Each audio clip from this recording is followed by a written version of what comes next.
Oke Mbak Mas, jadi pada dasarnya analisis isi ini adalah salah satu metode yang merupakan metode mix method ya, metode gabungan antara kualitatif sama kuantitatif.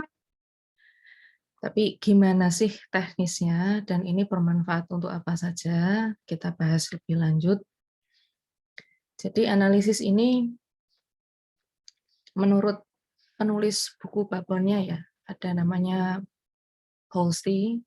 Bukunya ini sebenarnya terbit sejak tahun 69 dan ada semacam teoretisi atau orang yang mengemukakan analisis isi ini Krippendorff ya. Jadi ada Halsey dan ada Krippendorff. Halsey ini yang merumuskan rumus koefisien reliabilitas. Sementara kalau Krippendorff ini menyatakan analisis isi sama dengan analisis teks yang lain, Mbak Mas. Dan kita membacanya hampir sama seperti metode semiotika ya, menggunakan simbol. Simbol yang identik dengan hipotesa penelitian yang kita ambil. Karena semua penelitian ini pada dasarnya kan butuh hipotesis ya. Hipotesis adalah asumsi atau temuan sementara. Jadi sebagai peneliti kita harus bisa memperkirakan kira-kira output penelitian kita atau temuannya nanti seperti apa. Nah, tapi yang perlu ditekankan di sini pembacaan teksnya adalah murni berdasarkan perspektif peneliti, bukan audiens seperti resepsi audiens ada kan ya, reception studies atau analisis wacana yang itu sebenarnya gabungan antara perspektif peneliti dan perspektif sosial gitu. Jadi murni ini adalah penafsiran dari peneliti. Ini nanti saya akan lanjut sampai materi selesai ya. Kalau ada pertanyaan bisa langsung nanya atau raise hand dulu silahkan. Nah, pada dasarnya analisis isi ini ada dua.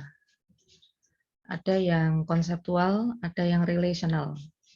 Yang biasa dilakukan oleh kakak tingkat Mbak Mas, ini adalah yang konseptual ya. Yaitu menghitung fenomena berdasarkan simbol-simbol yang ditunjukkan atau diindikasikan oleh fenomena tersebut. Contohnya bagaimana nanti sambil saya tunjukkan. Nah, untuk memulai analisis isi, ini slide yang saya tunjukkan di sini adalah metode penelitian ya, metode penelitian yang digunakan untuk analisis isi. Tahapan-tahapannya yang pertama, Mbak Mas menemukan fenomena yang akan diteliti dulu. Kemudian dari situ, nanti Mbak Mas bisa lebih spesifik untuk menentukan populasi dan sampling.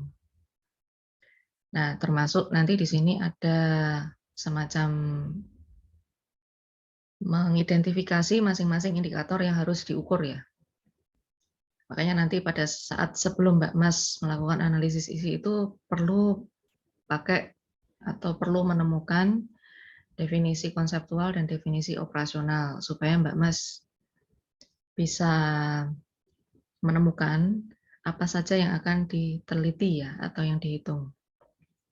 Nah, kalau itu sudah ketemu termasuk menemukan satu koder lagi, jadi analisis isi ini kodernya harus minimal 2 ya. Tidak hanya Mbak Mas, tapi juga satu orang yang lain. Silahkan nanti ditunjuk. Nah, dari situ kalau sudah nemu 2 koder, sudah punya pedoman untuk menghitung dan bagaimana cara menghitungnya, kemudian indikator seperti apa saja yang dihitung, nanti Mbak Mas baru mulai menghitung, melakukan coding. Makanya sebutan rumusnya adalah intercoder reliability ya. Karena memang ada 2 coder yang setidaknya ada 2 coder yang melakukan penghitungan. Dari sini kemudian nanti Mbak Mas mereduksi data dan menarik kesimpulan atau interpreting.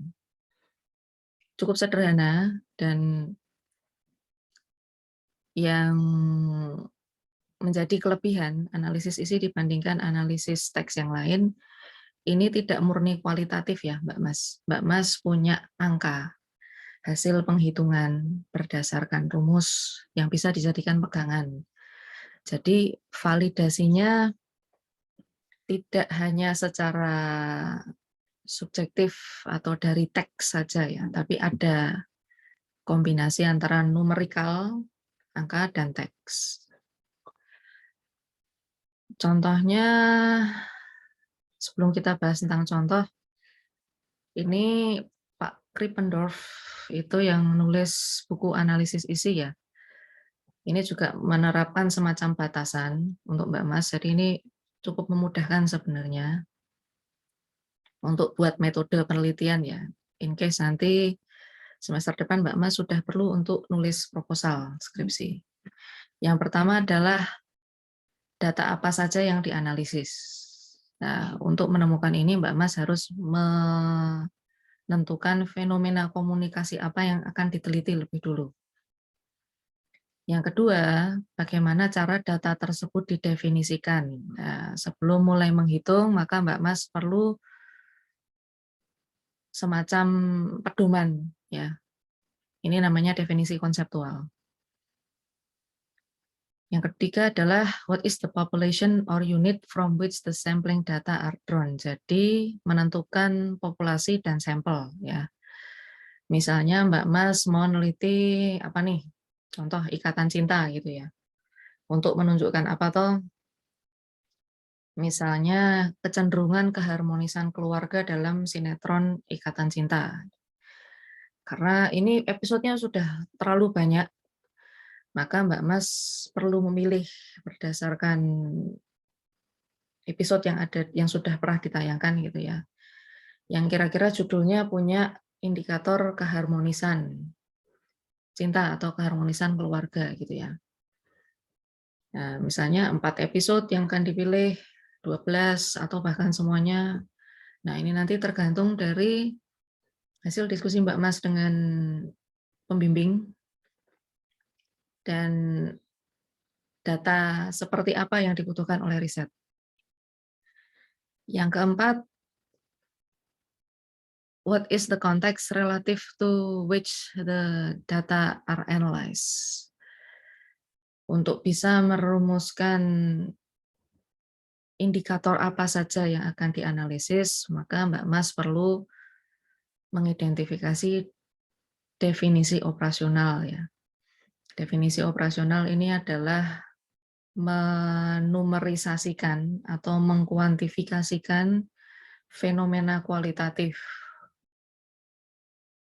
Misalnya keharmonisan keluarga, ini kan kualitatif ya, karena narasi dalam bentuk deskripsi gitu. Supaya bisa dihitung, dia harus bisa diturunkan jadi indikator-indikator yang bisa dihitung ya. Misalnya frekuensi pertemuan antar anggota keluarga, kemudian intensitas diskusi antar anggota keluarga. Jadi keharmonisan keluarga kemudian diturunkan jadi frekuensi dan intensitas gitu ya. Nah, karena frekuensi dan intensitas ini bisa dihitung. What are the boundaries of analysis? Jadi yang nomor 5 ini adalah batasan, lebih ke keterbatasan penelitian ya. Atau Mbak Mas sebagai peneliti harus bisa membatasi indikator yang terkait dengan keharmonisan keluarga itu apa saja dan hanya terbatas untuk itu supaya Mbak Mas bisa memberikan masukan untuk penelitian selanjutnya. Nah, melanjutkan dari penelitian yang saya lakukan, maka peneliti selanjutnya bisa mengidentifikasi permasalahan apa. Dan yang terakhir adalah target penghitungan ya. Target riset. Dari yang nomor 6 ini Mbak Mas harus bisa merumuskan hipotesa atau asumsi sementara penelitian. Ini ya, ini step-stepnya secara garis besar kurang lebih Analisis isi itu dimulai dari merumuskan hipotesis dulu, kemudian mengidentifikasi unit analisis ya, populasi, sampel, kemudian yang ketiga merumuskan kategorisasi, yaitu definisi konseptual dan definisi operasional. Yang keempat, merumuskan sistem kuantifikasi. Apa saja yang dihitung, antara koder 1 dengan koder 2 ini harus ada kesepakatan. 5, memilih koder yang sudah terlatih atau melatih koder untuk melakukan coding. Jadi sebelum Mbak Mas, mungkin tantangannya di sini ya. Saran saya sih, kalau Mbak Mas memang ingin melakukan penelitian analisis isi, Mbak Mas bisa menghubungi kakak tingkat yang sudah pernah melakukan analisis isi. Mereka saya yakin akan mau berkontribusi, mau ngajari gitu. Meskipun udah lupa gitu, tapi nggak masalah, dihubungi aja. Yang keenam adalah mengajak coder untuk mempelajari objek analisis, misalnya itu film, buku, lagu gitu ya. Dalam satu album atau satu diskografi itu ada beberapa lagu yang mengandung indikator tertentu, itu juga bisa diteliti. Yang ketujuh, melakukan coding. Disarankan codingnya dilakukan secara terpisah ya. Supaya apa? Satu coder dengan coder yang lain ada perbedaan cara melakukan coding dan hasilnya. Yang keenam, 8, melakukan pembacaan dan analisis data. Yang terakhir adalah pembahasan dan menarik kesimpulan. Kenapa analisis isi ini adalah mixed method? Setelah Mbak Mas mendapat hasil akhir dari masing-masing coder ya, udah selesai nih melakukan penghitungan codingnya, maka Mbak Mas harus memvalidasi temuan itu dengan cara intertext, artinya mengambil sumber referensi dari bahan bacaan, buku, artikel jurnal, artikel pemberitaan, hasil riset ya, untuk bisa memvalidasi hasil coding. Makanya ini mixed method ya, kuantitatif dari hasil coding, kualitatif dari hasil membaca riset yang lain. Nah, yang pertama dilakukan adalah memformulasikan masalahnya. Hipotesis ini harus ditemukan lebih dulu. Supaya lebih mudah, saya akan menjelaskan dari contoh ya. Ya, ini ada 3 judul atau topik yang bisa digunakan untuk penelitian analisis isi. Ini 3-tiganya sudah pernah dilakukan ya, jadi tidak bisa dipakai lagi ya. Yang pertama ada kecenderungan perilaku rasisme ditampilkan dalam film Black Panther. Kemudian yang kedua, kecenderungan perilaku body shaming dalam serial Insatiable Netflix. Ini dari bimbingan saya, angkatan 2014 ya. Sudah lulus, sudah kerja orangnya. Dulu konsentrasi adver. Dan yang terakhir ini tingkat kepedulian pers terhadap pendidikan pasca tsunami Nangro Aceh Darussalam tahun 2004 kalau nggak salah. Ini adalah riset saya waktu S1. Jadi waktu S1 saya juga meneliti tentang analisis isi. Nah, setelah kita ke topik, untuk bisa merumuskan pertanyaan penelitian atau rumusan masalah, ya, karena rumusan masalah ini pada dasarnya adalah judul yang ditulis ulang dalam bentuk kalimat tanya. Nah, ada beberapa clue di sini. Bagaimana kecenderungan, seberapa besar persentase, dan yang terakhir bagaimana intensitas. Ketiga indikator ini bisa diukur secara kuantitatif semua. Kecenderungan itu indikator ya, indikatornya frekuensi, intensitas, kemudian durasi, persentase ini juga bisa diukur pakai kuantitatif, intensitas ini juga bisa dikuantifikasi. Kemudian dari rumusan masalah baru kita bisa merumuskan hipotesis atau temuan sementara dari hasil penelitian analisis isi. Ini tidak perlu sumber data yang valid ya, ini hanya perkiraan, namanya juga hipotesis kan ya. Nah, kita melakukan penelitian analisis isi ini untuk membuktikan hipotesis yang kita rumuskan. Biasanya hipotesis ini ditulis di proposal penelitian di bagian metode penelitian. Contoh yang pertama, kita mengasumsikan film Black Panther ini memang mengandung perilaku rasisme. Ya, meskipun semua cast-nya atau pemerannya ini adalah orang keturunan Afro-Amerika. Sutradaranya juga orang Afro-Amerika. Tapi ternyata ada perilaku rasisme di situ. Nah, coding untuk membuktikan hal ini. Yang kedua, ada dua hipotesis yang bisa dirumuskan di sini. Serial insatiable mengandung elemen body shaming dalam naskah dan secara visual. Berarti kita butuh alat bantu satu lagi untuk bisa membreakdown adegan film supaya kita paham makna dari adegan tersebut. Nah, pedomannya bisa menggunakan kamera movement, pergerakan kamera, atau angle kamera ya, penempatan kamera dalam mengambil satu scene. Atau hipotesisnya bisa dirumuskan ke yang lebih umum.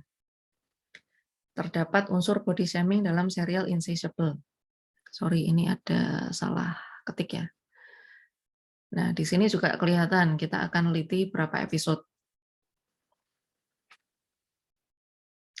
Nah, kalau hipotesis sudah ketemu, kemudian kita merumuskan populasi dan sampel.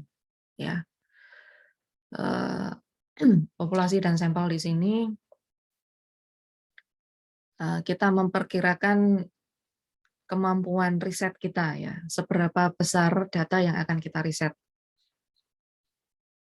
Nah, untuk lebih jelas, mulai dari penentuan populasi dan sampel, saya hanya pakai satu studi kasus ya. Di sini adalah serial Insatiable, episode 1-12. Kemudian, nah dari sini kita merumuskan pedoman coding atau menentukan cara codingnya bagaimana. Mulai dari sebenarnya apa yang kita cari. Nah, yang dicari itu dirumuskan dari definisi konseptual dan definisi operasional. What are you going to count? Yang dihitung apanya? Indikator yang menunjukkan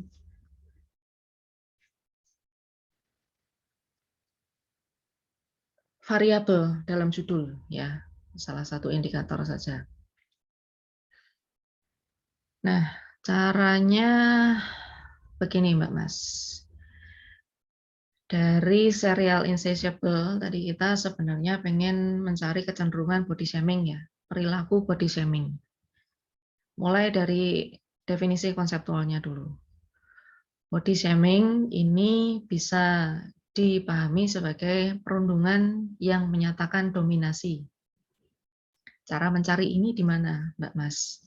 Di hasil riset lain, ya, karena ini adalah masalah psikis ya, psikologis. Body shaming itu kan dari mindset pelakunya dan mindset korban. Maka Mbak Mas, saya sarankan untuk mencari artikel jurnal atau hasil riset dari bidang ilmu psikologi. Boleh psikologi komunikasi, psikologi klinik, anatomi psikologi atau psikologi sosial, monggo silahkan. Nah, kemudian dari definisi yang cukup general ini diturunkan lagi menjadi definisi yang lebih spesifik. Perundungan yang dilakukan apa saja macamnya. Pelecehan berdasarkan karakter fisik. Yang kedua adalah penindasan verbal, yaitu dengan menggunakan kata-kata ya. Yang ketiga adalah penindasan emosional. Nah, apakah ini sudah bisa dihitung? Mbak Mas pasti akan kebingungan kalau pakai definisi konseptual. Maka supaya lebih mudah diturunkan lagi jadi sesuatu yang bisa ditunjukkan dalam adegan film. Nah, karena body shaming ini juga terjadi di dua ranah ya, ranah publik dan ranah privat. Ranah publik ini dilakukan pada saat si korban itu berada di tengah kerumunan orang. Kemudian misalnya Mbak Mas di catcall ya atau digodain gitu. Itu juga body shaming ya karena tidak membutuhkan konsen kita ya. Sementara kalau di ranah privat ini secara interpersonal dari pelaku ke korban. Dari indikatornya sebenarnya sama ya. Menghina secara lisan, menghina secara tulisan, dan menghina dengan perbuatan fisik. Mungkin menampar gitu ya, atau menyudutkan ya. Cuma ini bedanya adalah konteksnya atau ranahnya di depan umum dan secara interpersonal antara satu orang ke orang yang lain. Nah, kalau ini sudah ketemu, nanti Mbak Mas membuat atau menyusun strategi analisis datanya. Yang pertama bikin coding sheet-nya dulu, lembar codingnya, kemudian menghitung persentase atau intercoder reliability. Yang kedua adalah membuat reliabilitas datanya, pakai rumus Holsti tadi. Jadi lembar coding sama rumus reliabilitas antar coder. Ya. Ini dia rumusnya, Mbak Mas. Bisa cek di bukunya Erianto karena memang ada yang spesifik bahas tentang analisis teks ya. Ada juga bukunya Pak Erianto ini yang memang bahas spesifik tentang analisis isi. Tapi kalau Mbak Mas bisa dapat buku babonnya dari R. Holsti ini ya, yang e-book saja ini lebih baik. Karena asli dari buku induk ya. Nah, contoh penghitungannya seperti ini Mbak Mas. Memang kelihatan rigid ya. Nah, ini di sini ditunjukkan ada episode 1 sampai 12. Kemudian yang bertanda M ini adalah jumlahnya ya. Jumlah adegan yang mengindikasikan perilaku body shaming. Kemudian CR ini intercoder reliability yang kalau dipresentasikan jadi kolom sebelahnya ya, 75%, 81,25. Nah, kemudian dari huruf M ini dibagi atau di breakdown jadi 3. Penghinaan secara lisan, tulisan, dan perbuatan. Ada 25 indikator, ada 1 indikator, ada 3 indikator. Nah, kemudian di sudut paling kanan ini ada keterangan yang menandakan antara satu coder dengan coder yang lain itu sepakat bahwa di episode 1 ini ada kurang lebih 25 indikator penghinaan secara lisan, 1 penghinaan secara tulisan, dan 1 penghinaan dengan menggunakan perbuatan. Nah, kalau Mbak Mas cek di episode 4 ini kemudian akan keluar angkanya ya. Tidak reliable. Kenapa tidak reliable? Karena penghitungannya kurang dari 70% kalau nggak salah ya. Di sini hanya 68,75. Nah, jadi sebenarnya untuk analisis isi ini cukup mudah kalau Mbak Mas mau meneliti ya. Kalau tadi ini yang di ruang publik, ini yang di ruang privat. Bahkan di episode 6 ini bisa Mbak Mas lihat kedua coder itu sepakat 100%, maka intercoder reliability-nya 1. Kurang lebih seperti itu sih gambarannya. Nah, kemudian dari data-data tersebut ditarik jadi kesimpulan sementara ya. Secara lisan ada 234 adegan yang mengandung indikator body shaming, secara tulisan ada 9 adegan, dan terkait dengan perbuatan ada 24 adegan. Ini hasil penelitian tahun 2019, Mbak Mas bisa cek di webnya Jurnal Audience ya. Judulnya sama. Kalau ini bisa dijadikan penelitian terdahulu, Mbak Mas akan lebih mudah dalam melakukan penelitian nanti. Kemudian yang terakhir ini masuk ke interpreting, yaitu cara merumuskan kesimpulan ya, conclusion. Berdasarkan penghitungan ya, yang namanya conclusion itu kan harus diceritakan ya, Mbak Mas. Ini dinarasikan. Datanya sama dengan yang ada di diagram ini ya. Nah, bisa dilihat di sini. Ternyata dari ketiga indikator tersebut, indikator body shaming dalam bentuk lisan ini paling banyak ya, paling banyak verbal bullying yang dilakukan di depan publik untuk tujuan mendominasi. Yang ini efek untuk korban bullyingnya adalah mematahkan semangat dan kepercayaan diri. Tidak ke fisik ya, karena fisik ini bisa langsung dipidanakan. Tapi kalau lisan itu kan kita sering mengabaikan hal ini ya. Nah, temuannya adalah ini Mbak Mas. Nah, ini adalah daftar pustaka yang bisa Mbak Mas gunakan untuk meneliti penelitian analisis isi. Untuk cari bukunya Holsti tahun 69 ya, bisa cek di ini, quesia.com. Kemudian ada yang dalam bentuk cetak. Ini semuanya bisa diakses lewat online ya. E-book kalau mau cari dari Google Scholar,